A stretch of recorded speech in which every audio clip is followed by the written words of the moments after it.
Corona की दूसरी लहर के चलते अस्पतालों में मरीजों की संख्या हर रोज बढ़ रही है।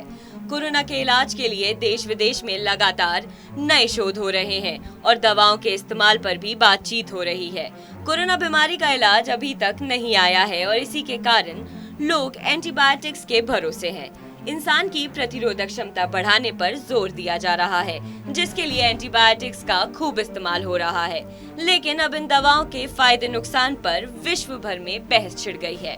हालांकि एंटीबायोटिक्स एक हद तक कोरोना से लड़ने में महत्वपूर्ण साबित हुई, लेकिन लगातार इन दवाओं के सेवन से कई नुकसान हो रहे हैं। बताया जा रहा है कि लंबे समय तक इनका सेवन धीरे धीरे बैक्टीरिया के प्रभाव को कम कर देता है। हाल ही में हुए शोध में पाया गया कि एंटीबायोटिक्स के डोज बढ़ाने से बैक्टीरिया और ज्यादा तंदुरुस्त हो रहे हैं और एक वक्त पर दवाओं का इन पर असर कम होता है। डोज बढ़ाने से संपूर्ण स्वास्थ्य पर गंभीर असर होगा और अनुमान लगाया जा रहा है कि इसके चलते साल 2050 तक लगभग 1 करोड़ मौतें हो जाएंगी।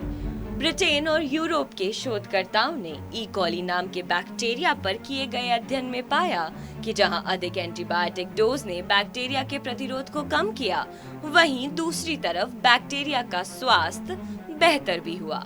बेहतर स्वास्थ्य का मतलब है कि बैक्टीरिया की प्रजनन की दर में वृद्धि देखी गई। शोधकर्ताओं ने दर्शाया कि कैसे एंटीबायोटिक के अधिक डोज दुविधा पैदा कर रहे हैं और इसका अंतिम परिणाम और ज्यादा जुझारू बैक्टीरिया हो सकते हैं।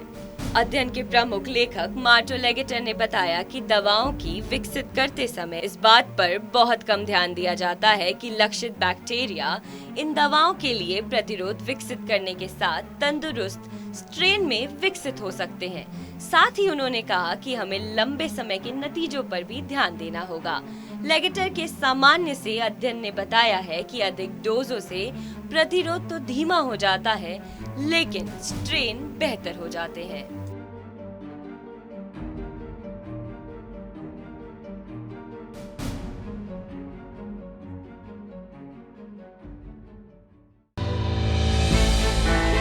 हमने की गलती फिर एक बार, कोरोना ने किया दोबारा प्रहार। मास्क, 2 गज दूरी, करें अपनी सुरक्षा पूरी। कोरोना टीका हम सबको लगाना है, मिलकर साथ समझदारी से कोरोना को हराना है।